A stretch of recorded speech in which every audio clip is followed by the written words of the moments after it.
Hello and welcome to That Man. That is me merchandise, and today, well, I discovered that I had a massive backlog in terms of manga that, well, needed to be read.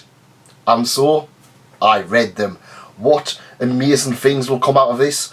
Join me and find out. Yeah, I started reading Yacht Server again. Yeah, well, you know, it was the end of the year, so I was kind of like, well, I'll read Yacht Server and have that as my finale for the year. And yeah, why not? Why not end the year with one of the best manga for me, for last year, Yacht Server, and I discovered it last year. Of course, if you haven't read it, I probably discussed it enough, but it's essentially seeing the life through a child's eyes, isn't it? Wasn't it? You know, marvellous. That kind of thing. Jumpers for goalposts, what's for tea, mother, shadows and lies on toast, that kind of thing. Well, you know, it's a little bit more innocent than that, but Yacht Server, I'm going to cover this one a lot more in the near future. I've got a few decent plans for this, but Yacht Server, that was the first one I read this year. Next up is, well, I've been buying these volumes for quite some time, and I'd stopped around volume 5 or 6, and so I decided to reread the entirety of Golden Kamuy. I have discussed this one at length quite some time ago, and oh my god, it was an absolute pleasure to revisit this one. I can't be bothered to pull each of them off the shelves, but you know, they're absolutely amazing, this series. All about skinning people and killing each other. You know, that nice pure thing that only manga can provide you with. Gotta love that purity. After Golden Kamuy, if you probably remember, I picked up a bit of an impulse buy a few months ago. I picked up volume 2, 3, 4 and 5 of Toradora, and oh my god, what an amazing series this has been, especially volume 5. Wow. If you've never seen Toradora before, it's about a young man with piercing eyes who everyone thinks is a delinquent, and a very short, small girl who is she's threatening like a tiger. And they come to an agreement that he likes this girl's best friend and she likes his best friend, and they're going to just arrange to hook each other up because they're friends with benefits. That's not what friends with benefits is it? And honestly, this was a series that I absolutely loved rereading it. I couldn't get enough of it.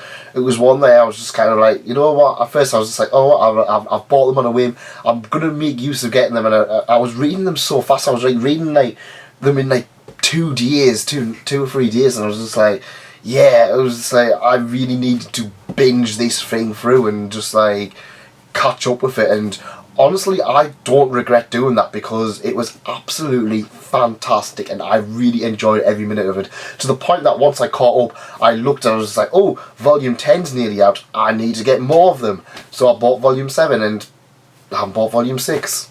I've been ill, don't judge us, I don't have time to read everything, says the person with 40 volumes to discuss today. The next one is a novel that I got for Christmas, and wow, The Miracles of the Nemea General Store was one that was absolutely fantastic. It was so in-depth. All these unconnected people using this general store as a kind of like I don't know what you Americans might call it, but it's like a kind of not even like a Lonely Hearts column, but a kind of a general advice kind of store. And so what happens, they put like a letter in, and the store owner will just reply to it.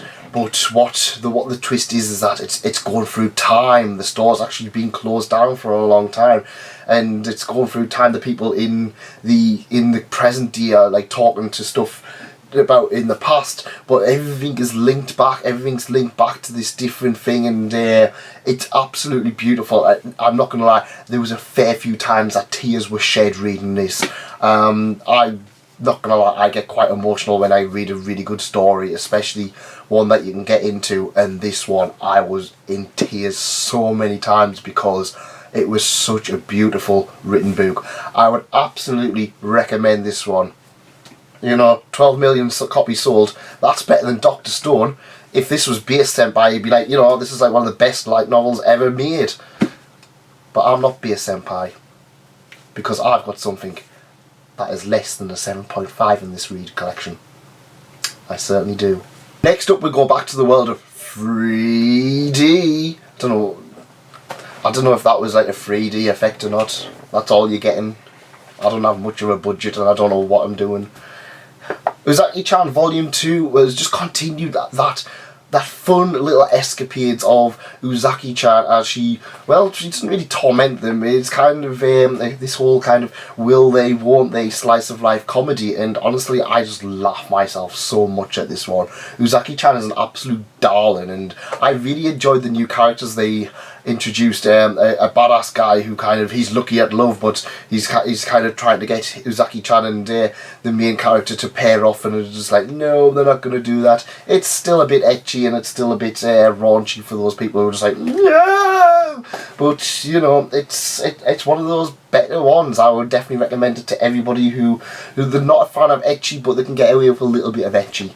It's time to go back to that, well, that simpler life. Similar to Yacht Server, we're looking through the eyes of a child, except this child is a dragon. Yep, Kana Volume 6. Some people say the spin-offs aren't very good for this, or the spin-offs are just like, meh. But you know what, I enjoy it for what it is. It's nothing particularly special, but I'm getting 6 volumes into this one and this spin-off, and you know what, I'm happily will buy more of them. I think this is the last one for a while. And what I do like is we get a lot of interesting dynamics between Kana and her friend Saikawa. Yeah, it's rather interesting. If you remember back to a certain chapter in Dragon Maid where Kobayashi got gender swapped, that kind of happens with Saikawa in this one, and it's definitely a lot different. I really enjoyed it.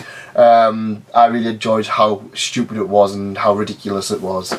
But wait, there's more! I've spoken about Marcels At Work Code Black a few times now, and there actually is a video already out which you can probably read by going there. I'm not going to get too into it, but it is the dark side of Marcels At Work. It's a person who just doesn't try and make things better. It's a person who's got a really unhealthy body. They're unprotected sex, they smoke, they drink tons.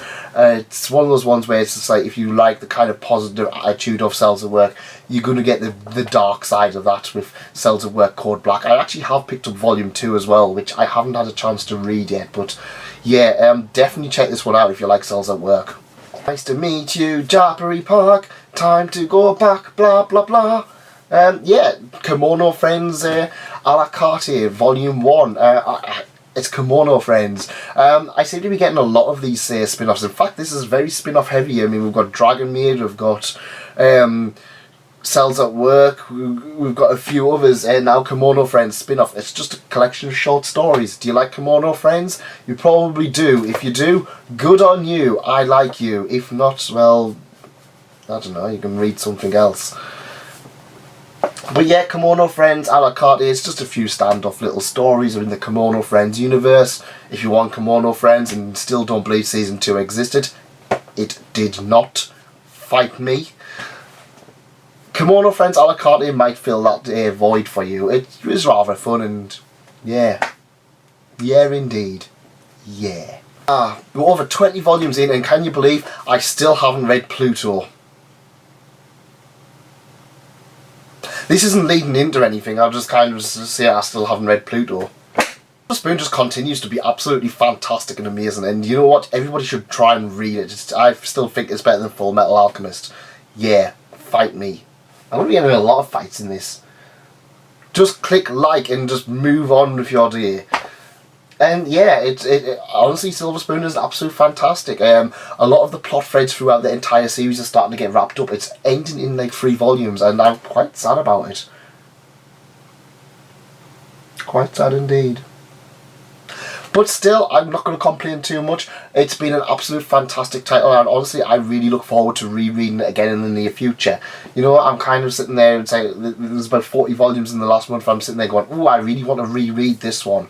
I probably will, because why not? If you don't have manga and don't reread it, you probably have too much manga. Time to once again explode everything, and that is yet another spin-off in Konosuba, God's explosion on this wonderful world. Megaman's turn. You know, I absolutely adore Konosuba, and it's one of my favourite light novels. In fact, it probably is my favourite light novel. And the characters are just wacky and just over the top. And you know what? A Megaman spin-off? Yes, yes, yes, absolutely yes. I originally thought this was going to be very early on in the series before Megaman meets Kazuma, and it is. I thought it was going to be like 5 years in advance, but it's not. It's only like a year beforehand. So it details all of the stuff like Megaman meeting Chomusuke, who is known as Ink in this one because Yun names him Ink. Chomusuke is just basically food supply.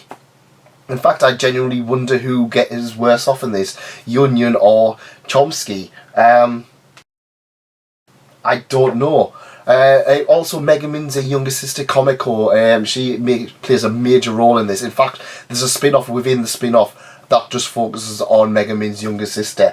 If you like Megaman, if you like Konosuba, this is an absolute essential read. Honestly, I absolutely love this one. So definitely worth checking it out because, yeah, it's fantastic. A few months ago I did gush quite a bit about Animeta, and I picked up Animeta Volume 2. It was still fantastic. It's a lot of interesting insights to the animation world.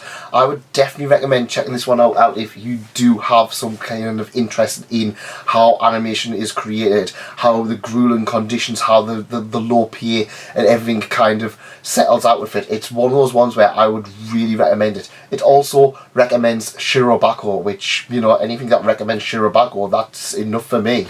Mushoku Tensei Jobless Reincarnation is one of the original isekai.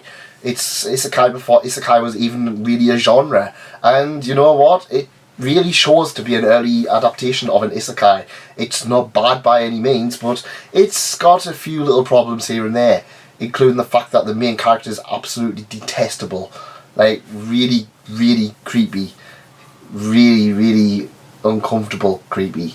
But he's reborn and he's given another chance, and what I did enjoy about this is that it focuses a lot on his childhood, the childhood in this new world, which you don't normally see. Normally they get reborn into another world and they're just like, oh, well, I'm an adult now, I'm going to go on an adventure using my power of gaming and overpoweredness in order to take on the world. No, we see a lot of training, and we see a lot of interesting stuff going on with this one. If you are interested, I believe there is an anime starting. I have not seen it. I have not seen it anywhere. I was told it was supposed to be this season. Maybe it is. Maybe it isn't. Maybe I just don't care. But yeah, if you want to try out new isekai, I would definitely recommend this one. It was quite an easy read. The dad was quite hilarious. He managed to get the mom and the maid pregnant because that's comedy apparently. If there's one light novel that I feel like I've not hyped up enough, it is Infinite Dendrogram, and this one does have an anime at the moment. An anime that is kind of and I probably will go more into this in the near future because, you know what, this is a title that you do not want to be sleeping on. Infinite Dendrogram is a VR MMO title, much like Sword Art Online or Sword Art Online Galgun Universe, or where it was. Was it Galgun? No, that was the one where you shoot the underwear, isn't it? You know which one I mean. Gun Gale Online, that's why it was, Gun, whatever.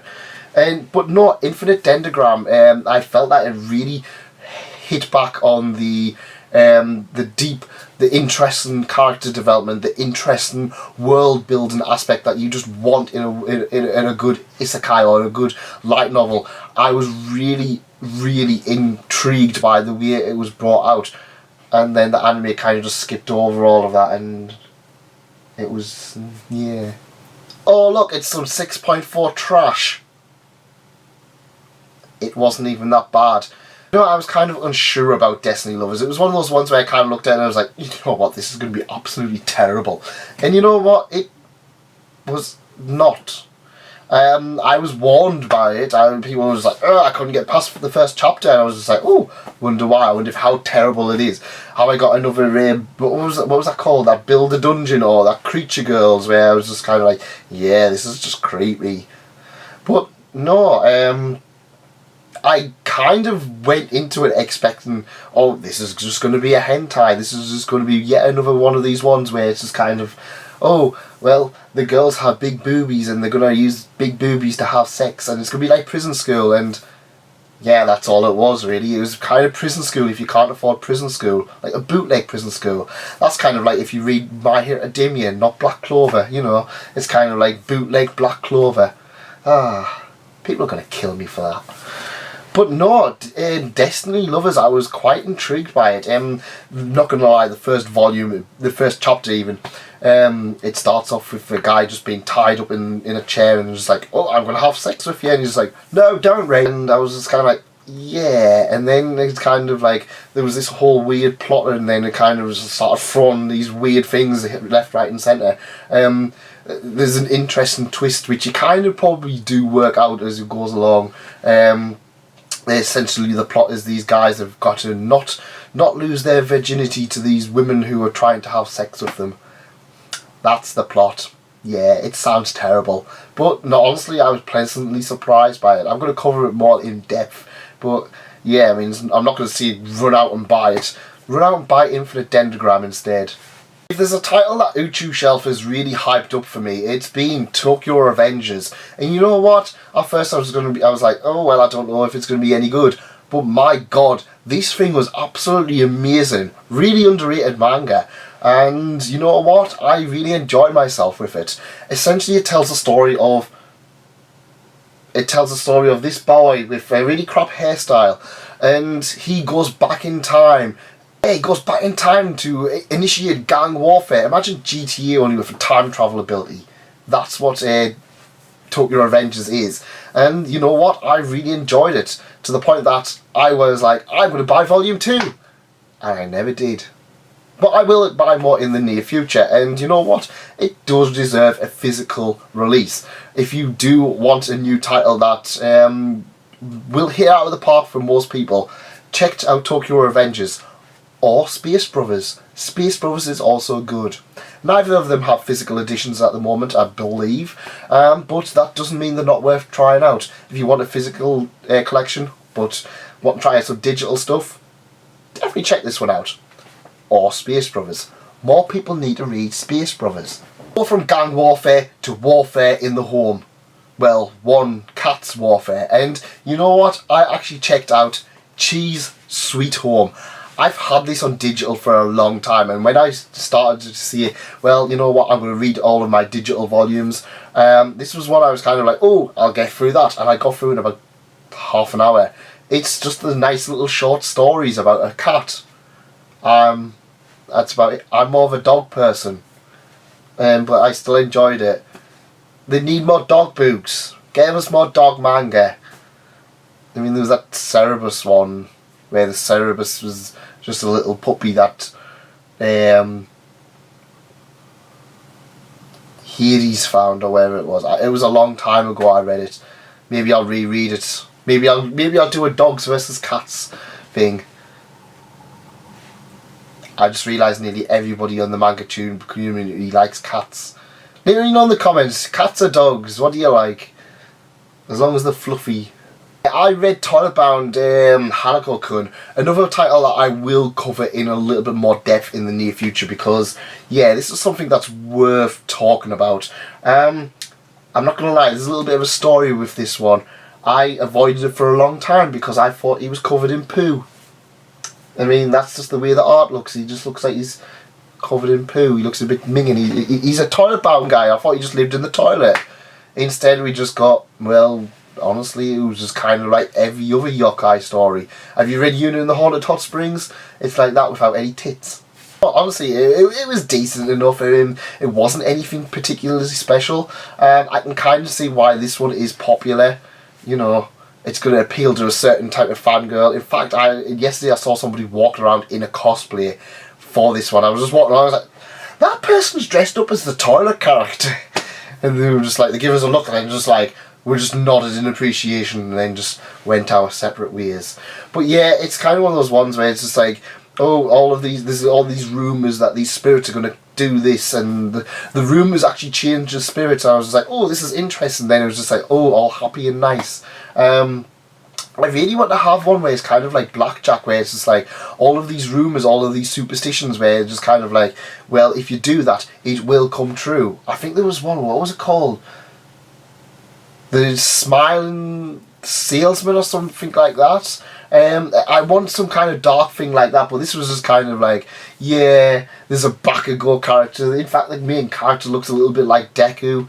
You know, it's going to be a really popular with a certain type of reader. It's not bad. I was just kind of like, I was reading, I was like, oh, was that it? If you've read one yokai story, like, you pretty much read this one. Spirit Detective. Oh, we're going to fight some spirits. So right, Komi Can't Communicate Volume 4. Now, eagle-eyed viewers may remember that I covered Volume 1, 2 and 3 physically. I bought them physically, but you know what? I'm actually trying to cut back on what I'm buying physically. And if I can buy them digitally, I'm kind of thinking, yeah, I'm going to do that instead. I'm even considering some of light novels. I think I had a dream where I was just like, I read volume 1 to 10 of ReZero. I was just like, you know what? That's it. I'll buy the rest digitally. As you guys know, I'm a kind of a person where I'm kind of happy physically or digitally. Komi, as much as I like it, it's got like 16 volumes and my shelf just can't handle that. And you know what? I'm kind of glad I did it. At the moment it was on sale, it was like $2.99 each, and I was like, you know what? I'll just buy them all digitally and give them away for free. Volume 4 was more of the same, really. I can't really say much more about it. I'm enjoying it. It's kind of one of those ones where it's like I really enjoyed Volume 1 and 2, and then it's kind of just settled into something else as more of a... well, I'm reading it. I'm caught up on it. Nothing bad about it. I'm just kind of... I think I'm just settled into it. It's not kind of doing anything amazing that some other series are, but yeah, it's certainly been more than enjoyable.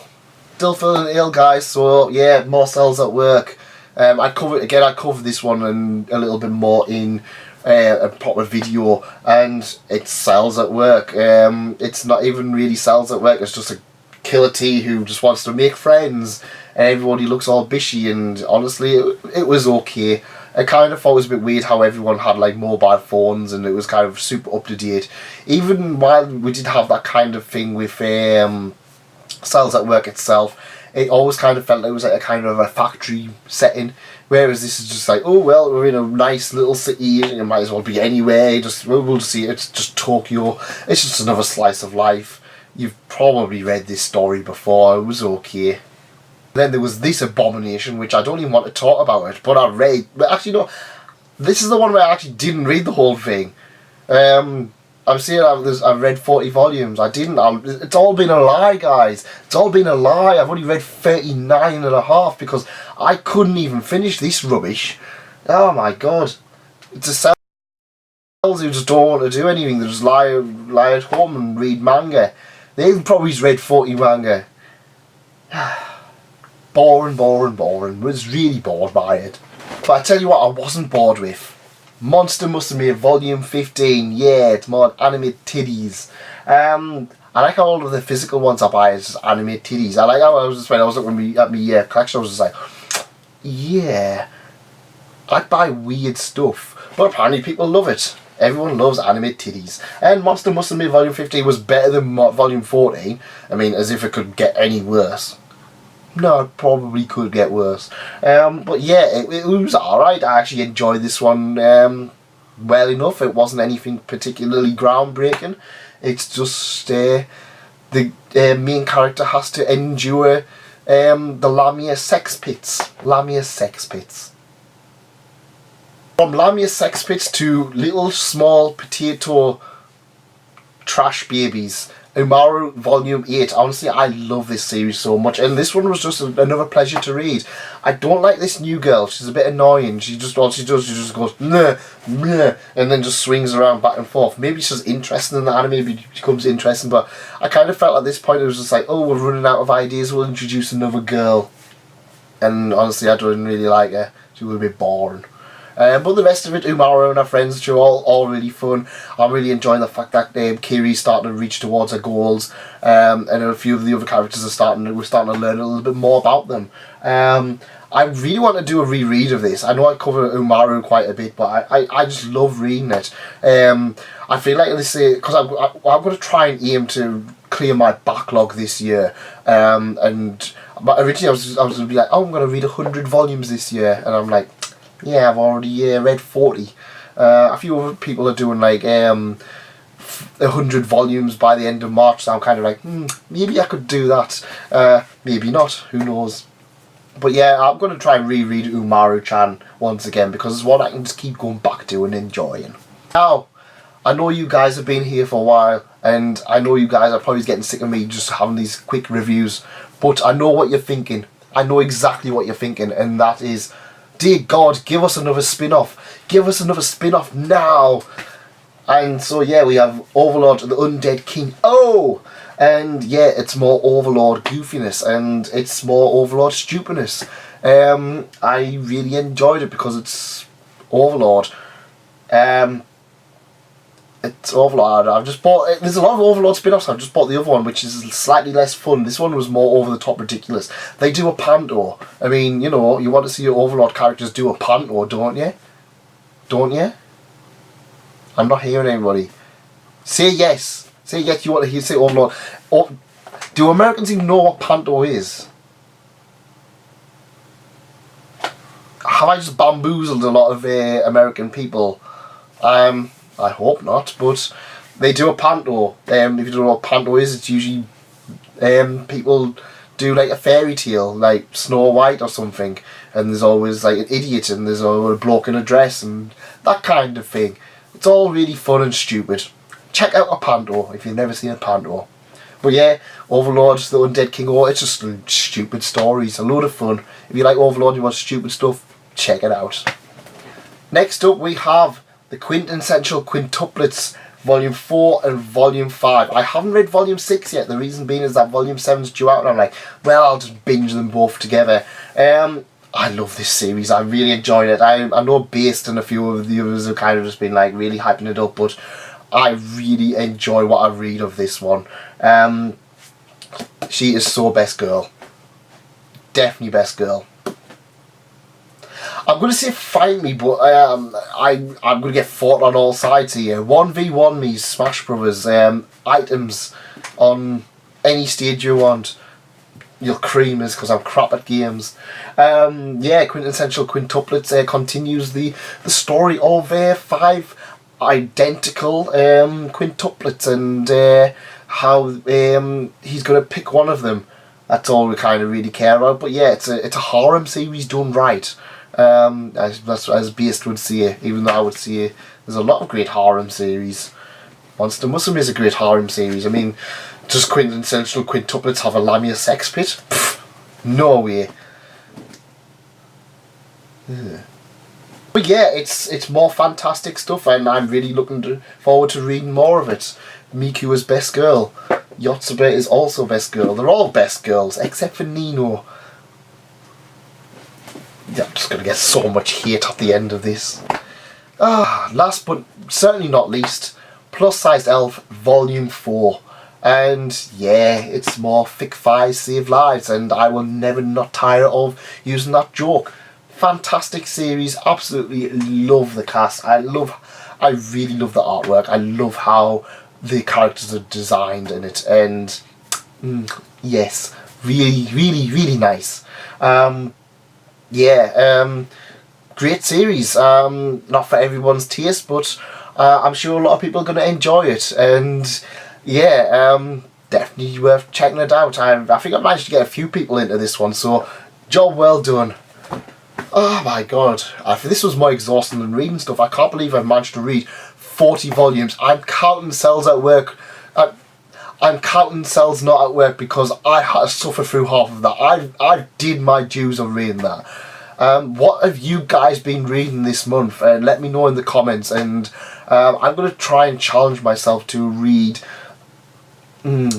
I'm going to challenge myself to read 100 volumes by March. See, I had the Christmas holidays and I've been off sick, so I have had that kind of benefit of being able to read a few more things. But you know what? I've been feeling really good. I've been feeling really good about all of this catching up on actually reading stuff. Golden Kamuy sat on my shelf like a bad thing kind of for quite some time, and I kind of always felt bad about not reading it. And I'm going to use this as motivation to reread stuff and really push on stuff. I hope you've enjoyed my little slip into madness, and let me know in the comments what you have been reading, and please subscribe and leave a like or do whatever you do. Thanks for coming, and thanks again for staying. Goodbye.